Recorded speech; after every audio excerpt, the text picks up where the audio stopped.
Conosco.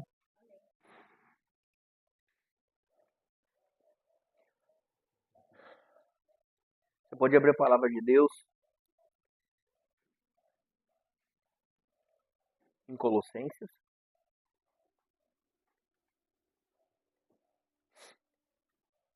Capítulo 1.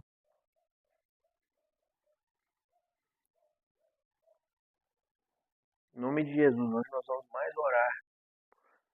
Prometo ser bem breve hoje. Já não prometo mais nada, na verdade. Porque a gente nunca consegue. Mas hoje a gente vai se esforçar bastante para isso. Capítulo 1, versículo 11 em diante.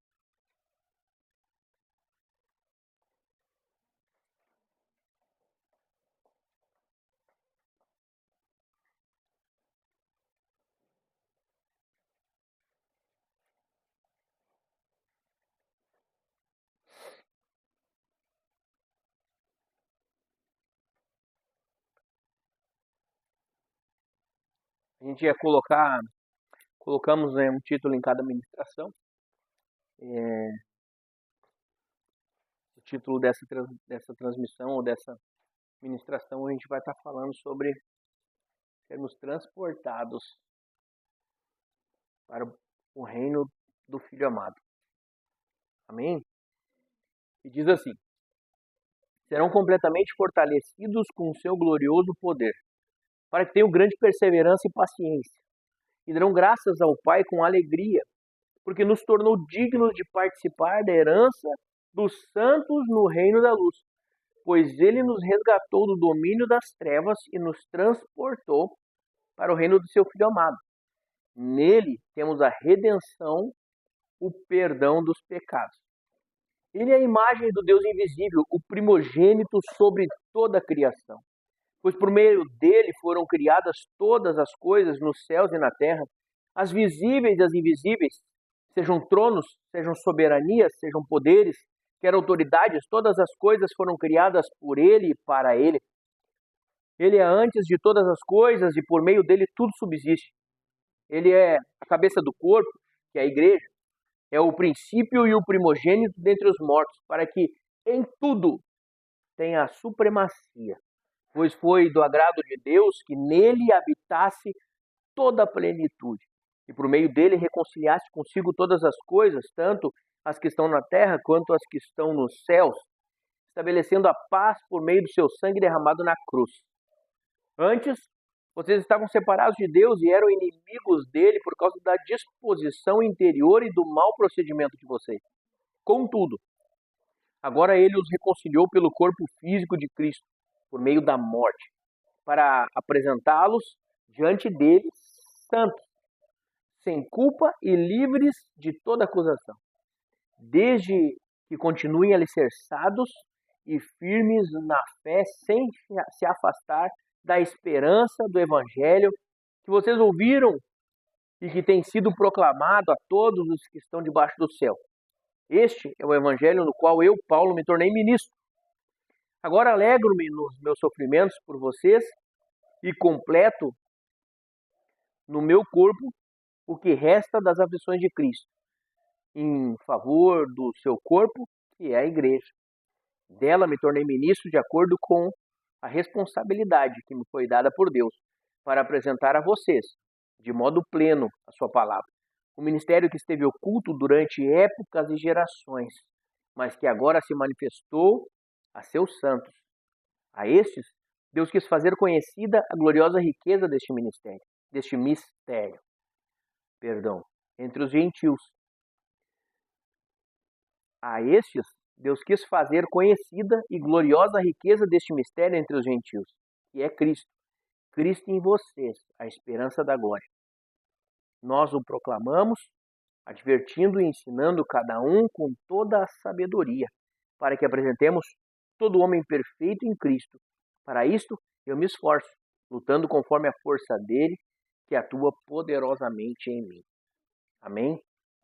Que texto maravilhoso. Poderíamos ficar aqui horas e horas falando acerca desse texto que lemos. Essa carta aos Colossenses é uma carta rica em tantas coisas que Deus revela através do apóstolo Paulo, falando sobre o perdão dos pecados, falando sobre a redenção, falando sobre o reino de Deus, falando sobre sermos transportados de um ponto a outro, ou seja, do reino das trevas para o reino do Filho amado, que em outra carta o apóstolo Paulo fala que fomos transportados do reino das trevas para a sua maravilhosa luz. Então nós temos aqui sabedoria, graça, unção, poder, misericórdia, salvação e todas as coisas por meio de Jesus. Eu fico imaginando aqui o que os universalistas diriam acerca desse texto. Para quem não está bem situado, o que seria os universalistas, são pessoas que acreditam que todos são salvos estando em Cristo ou não. Que Jesus Cristo morreu na cruz por todas as pessoas. Mesmo aqueles que nunca ouviram falar, mesmo aqueles que negaram Cristo, mesmo aqueles que não acreditam em Jesus, mesmo aqueles que ainda querem viver uma vida pecaminosa, eles creem que esses caras também receberam a salvação por meio da morte de Jesus. Embora Jesus tenha morrido sim por todos os seres humanos, não são todos os seres humanos que creem no seu nome e que vão herdar a salvação e principalmente participar do reino. Inclusive esse texto aqui, ele fala muito, desde que vocês continuem praticando o evangelho ao qual eu vos ensinei. Tem uma parte nesse texto que é muito clara. E aí nós temos tantas coisas para aprender sobre o que está escrito aqui, sobre a reconciliação, éramos inimigos de Deus, agora não somos mais, somos filhos, somos amigos, filhos redimidos. É claro que aqui também relata sobre a soberania de Jesus, que tudo subsiste nele, todas as coisas estão nele, são feitas para ele, são feitas por ele. E aqui esse texto fala sobre a majestade de Jesus, que ele é um rei, porque se o próprio Pai disse que o reino é do Filho, então Jesus Cristo é rei deste reino ao qual pregamos, ao qual vivemos, ao qual entramos. E este reino que nos foi dado, que na cruz, então, ele busca salvação para nós. Eu acho legal que ele não fala aqui que nós fomos salvos por causa da ressurreição de Cristo. Não. Ele diz aqui que nós fomos salvos por meio da sua morte. Esse texto é claro. Nós somos salvos por causa da morte de Jesus. E nós herdamos o reino aqui, então, quando ele vence a morte e ressuscita. Mas a salvação, a eternidade, é por causa da sua morte. Ele pagou o preço na cruz por causa de nós. E isso é maravilhoso. Isso é maravilhoso. Aqui diz, então, inclusive, que ele é o cabeça da igreja, que nós somos o seu corpo. Fala que ele é o primogênito, ou seja, que tudo depende dele, subsiste dele. É um texto maravilhoso. E aí eu começo a pensar sobre algumas coisas. E eu anotei uma delas aqui sobre... Nós traçamos os nossos planos e às vezes nós queremos fazer algumas coisas e pedimos para que Deus venha fazer aquilo que nós decidimos fazer. Quantos de nós faz isso? Eu posso me incluir nisso, eu também faço isso. Muitas vezes eu não digo, Deus, me ajuda aqui nos meus planos. Muitas vezes eu penso algumas coisas e eu faço os meus planos e eu digo, Deus, vem e abençoa isso aqui que eu quero fazer. E eu acho que todos nós fazemos isso em algum momento das nossas vidas, quando na verdade nós temos sim que pedir para que Deus nos transporte não apenas para o seu reino, mas também que a gente venha conhecer os seus planos, a conhecer os seus projetos, que tudo aquilo que nós desejamos fazer seja o plano dele para nós, não os nossos planos para ele, porque daqui a pouco a gente pode sentar no nosso sofá ou na nossa mesa ali com o caderno na mão e dizer assim, Deus, eu tenho tantos planos para ti. É verdade, gente, hoje o evangelho está assim. O que é pregado hoje e o que é dito hoje nas igrejas é assim, Senhor, hoje eu tenho tantos planos para ti, Espírito Santo. Já vou fazer um briefing contigo, peraí que eu faço uma reunião aí. Eu vou ali no meu quarto agora fazer uma reunião contigo e te digo tudo o que tu tem que fazer hoje. E às vezes nós cometemos esse erro, cometemos esse engano, mas a Bíblia nunca falou a respeito disso. O que a Bíblia falou, inclusive nós lemos aqui, é que nós somos transportados do nosso reino, que é um reino terreno, limitado, falho, para o reino do Filho amado. E como nós entramos nesse reino, nós temos que nos adaptar aos seus planos. Nós devemos nos adaptar à sua vontade, àquilo que Ele deseja para as nossas vidas todos os dias. E muitas vezes nós falhamos nisso. Falhamos nisso, porque nós temos então as nossas diretrizes e a nossa forma de trabalhar. E a pastora e eu erramos muito no decorrer da nossa caminhada de 9 anos pastoreando, porque nós viemos de alguns lugares aos quais nós não concordava com a forma que o trabalho era exposto, era feito. Não que eles estivessem certo, não é isso, eu também não estou aqui para julgar ninguém, mas nós tomamos uma decisão porque o Senhor falou ao nosso coração, vão. E nós decidimos então ali entregarmos a vontade de Deus e criar uma igreja segundo o coração de Deus. Esse é o nosso sonho. Essa é a nossa vontade. No primeiro culto, eu lembro, eu estava preparando a mensagem e depois eu vim para cá, escutei a Luana falando sobre aquilo que nós faríamos fora desse lugar. E eu lembro do primeiro culto que o pastor, o Ivan Roberts, olha para mim, olha para a pastora, no meio da nossa inauguração, ainda lá em 2016, na igrejinha lá da Rua Rondônia, e ele fala assim: quem tem igreja já tem igreja, filho. Vocês precisam correr atrás daqueles que não têm igreja. Vocês precisam correr atrás daqueles que ninguém quer. Porque eu vejo hoje uma luta por pessoas que já congregam.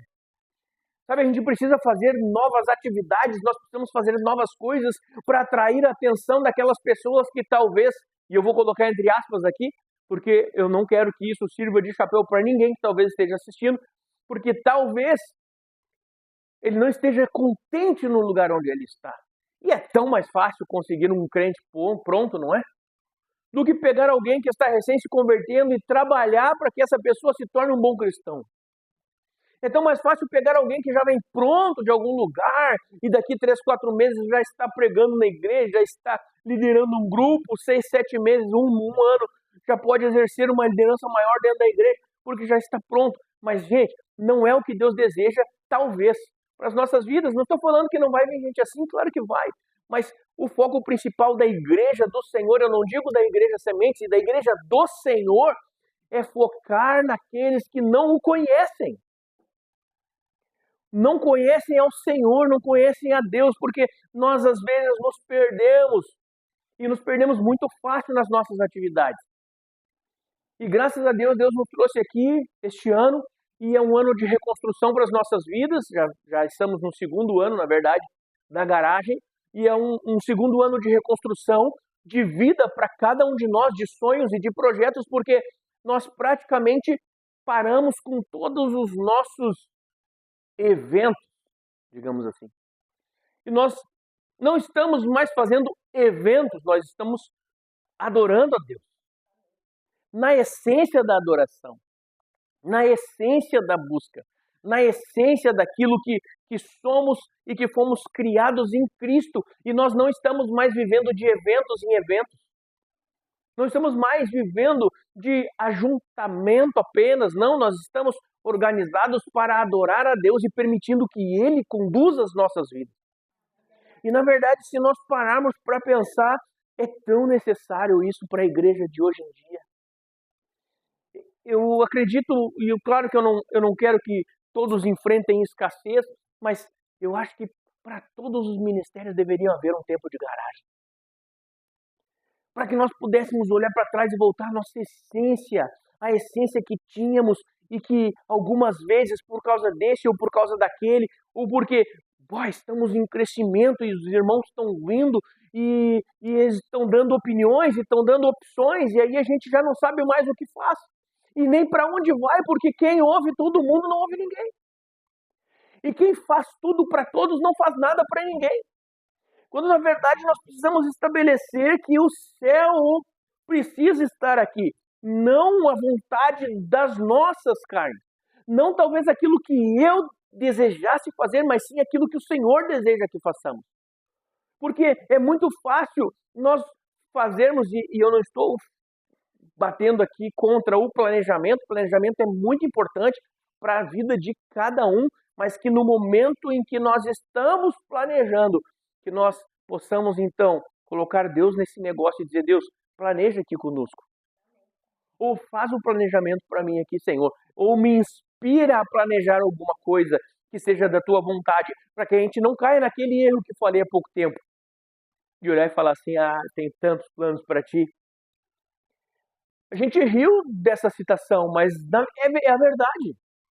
É a verdade, queridos, é tantas coisas que nós juntamos numa reunião e aí daqui a pouco nós damos oportunidade para um, oportunidade para outro, oportunidade para outro. E aí, muitas vezes, um culto que deveria ser um culto sucinto de busca, presença e oração, acaba se tornando alguma coisa maçante e que talvez Deus nem venha.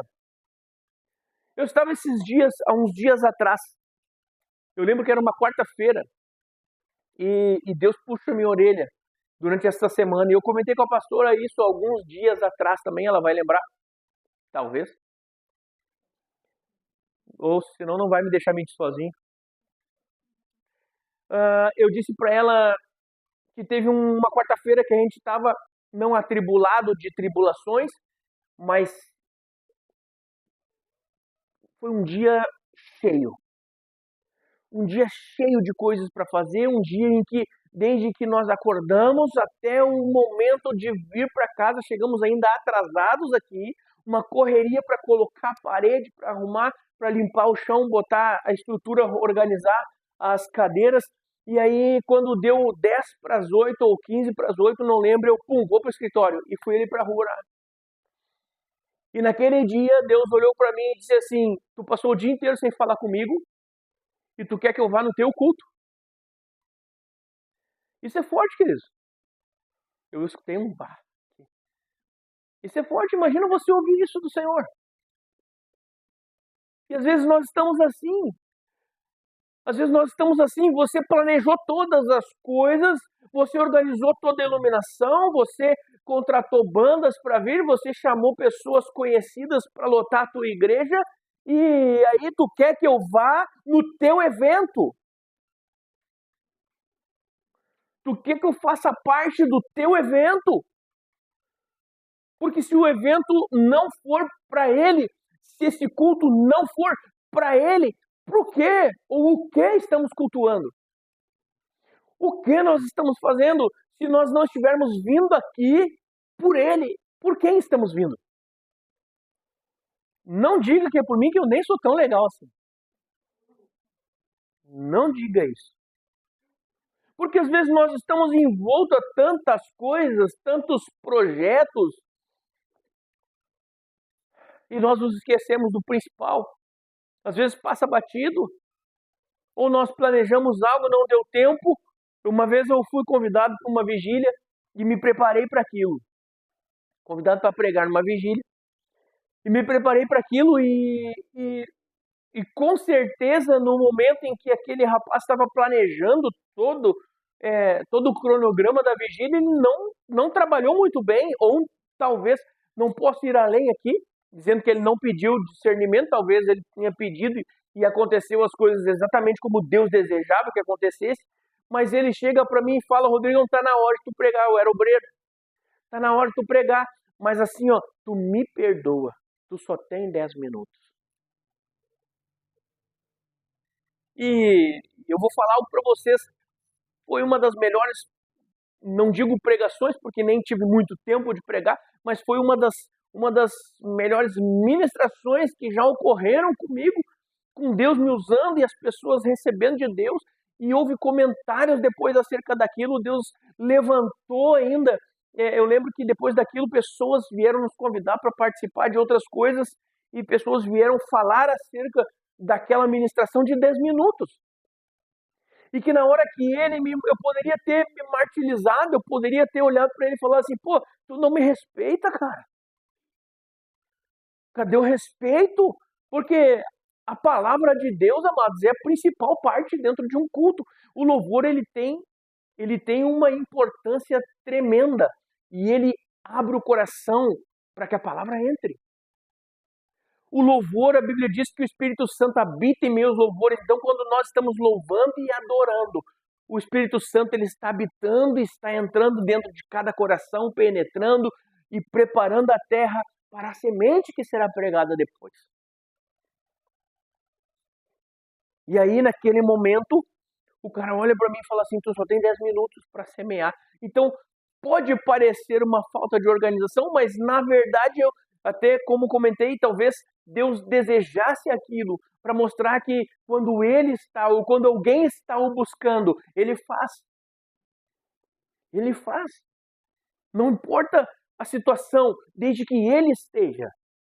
E às vezes nós queremos muito a parte teórica, às vezes nós queremos muito a parte lúdica, a parte de estrutura de som, estrutura de iluminação, e claro que às vezes nós esquecemos completamente do poder do Espírito Santo. E é lógico, amados, que uma coisa não é excludente à outra. Não é porque eu preciso buscar o Espírito Santo que eu não quero ter o melhor do som ou o melhor da iluminação. Eu posso ter tudo, o que eu não posso é esquecer de Deus. E nas nossas vidas, na sua vida, você pode buscar todas as coisas, o que você não pode é esquecer de Deus. O que você não pode é fazer os seus planos e esquecer dele, esquecer da sua presença, esquecer do seu amor. O que você não pode é fazer uma campanha de corrente e dizer, Senhor, eu tenho um plano para ti hoje, o Senhor vai fazer isso e aquilo. Não, é claro que todas as correntes nós buscamos aquilo que nós desejamos e aquilo que para nós é impossível, mas que isso precise ser colocado diante de Deus como que primeiramente seja a vontade dele para nós. Desde o primeiro momento em que nós pensamos nas nossas necessidades, é preciso colocar ele em primeiro lugar. É preciso, primeiramente, a aprovação dele para as nossas vidas. Porque se tem uma coisa triste e dura, é estar dando certo naquilo que não está sendo aprovado. Porque se está dando certo, nós pensamos que Deus está aprovando. E às vezes Deus não está aprovando, mas tem dado certo. Por causa de técnicas motivacionais, técnicas de PNL, técnicas disso, técnicas daquilo, e aí as coisas vão acontecendo e nós estamos, na verdade, sendo reprovados por Deus, porque, em primeiro lugar, Ele nem pediu para que aquilo acontecesse. E nós temos no Brasil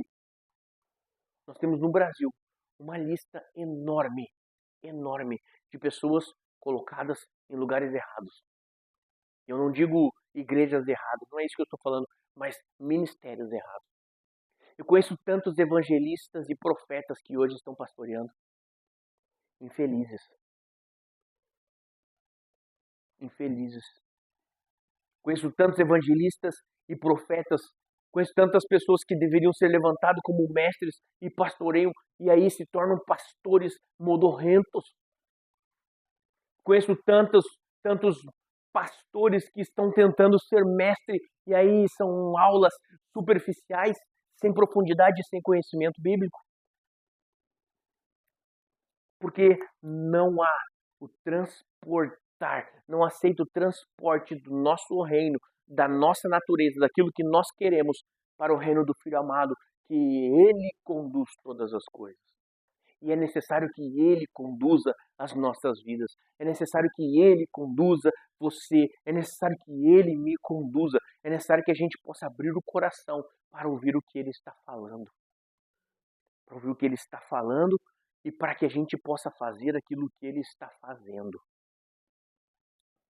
Existe um texto bíblico que está em Mateus 11, 16 e 17. Eu vou abrir rapidamente aqui.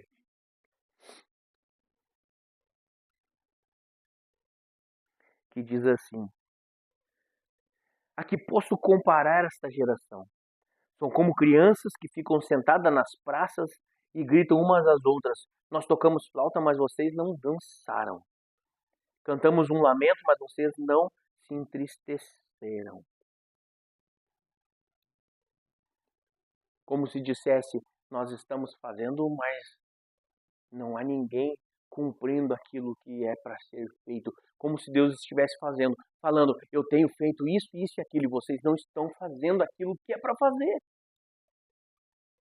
É como se os céus estivessem fazendo. Eu estou tocando uma flauta, mas vocês não estão dançando. Porque, na verdade, às vezes nós não nos preocupamos com o que Deus quer fazer. Nós não nos preocupamos com o que o Deus está fazendo. E eu já falei algumas vezes aqui, nós precisamos parar de procurar. E eu vou falar, e você sabe, eu sou amante é uma palavra muito forte, mas eu sou, eu amo procurar e descobrir e estudar sobre os avivamentos, sobre a história dos avivamentos na Terra. Agora, eu preciso parar de procurar aquilo que Deus fez. E eu preciso ter o coração naquilo que Ele está fazendo e não estar mais lá onde Ele operou um dia e estar aonde Ele vai operar hoje. Nós precisamos permitir ser transportados desse lugar de passado. Porque se vivemos neste mundo presente, neste tempo presente, Deus está operando ali, aí nós vamos lá, talvez Deus já saiu dali. E quando chegarmos lá, nós vamos pegar apenas o resquício daquele avivamento. E isso é lúdico, por favor, me entenda. E quando, na verdade, se nós estivermos no reino do Filho amado, aonde nós estivermos, nós estaremos carregando Ele. Porque a Bíblia diz que onde vocês estiverem reunidos, ela fala 2 ou 3, tá? Vocês sabem. Mas onde vocês estiverem reunidos ali, eu estarei. Ali eu estarei. E nós estamos reunidos aqui nessa noite. E Ele está aqui. Porque esse culto não é para mim, esse culto não é para você. Os louvores que foram cantados aqui é para que o Espírito Santo possa trabalhar nas nossas vidas, nos nossos corações. E mesmo com a nossa pouca estrutura, aqui, não apenas hoje, mas diversas vezes eu tenho percebido um derramar tremendo nas nossas vidas. Nós somos uma igreja que se derrama diante de Deus. Isso é um trabalhar do Espírito Santo. É sinal que Ele está validando aquilo que nós estamos fazendo. E quando eu digo nós todos nós. Tanto nós cultuando a Ele, quanto vocês cultuando a Ele. Fazemos a mesma coisa. Nós nos reunimos aqui para prestar culto ao Senhor. Nós o adoramos e nós ministramos a palavra. Por que a palavra é pregada? Alguém sabe dizer? Por que a palavra é pregada? Da onde a fé vem? E o ouvir da palavra de Deus. A palavra de Deus é pregada para que a vossa fé e a minha fé aumente. E conforme for a força da nossa fé, é também a força da manifestação dos céus. Então, todas as vezes que nós nos reunimos, adoramos a Deus, ministramos a palavra, a nossa fé é aumentada e os milagres aumentam junto. O poder aumenta, o milagre aumenta, as curas aumentam, a transformação, que tanto foi falada, a transformação aumenta. E nós não podemos ser quem éramos, viver da forma que vivíamos naquele reino passado, o reino do homem, o reino natural, e sim transformados ou transportados para o reino do Filho amado todos os dias e viver neste reino, embora estejamos pisando aqui nessa terra. Mas o reino em que vivemos é outro. O reino em que nós vivemos é outro. As leis naturais não se aplicam 100% a nós. Porque nós vivemos, falamos e praticamos o sobrenatural. O sobrenatural, que é acima daquilo que é natural. E nós vamos orar nessa noite, em nome de Jesus. Nós vamos orar e vamos buscar a presença de Deus, em nome de Cristo. Vocês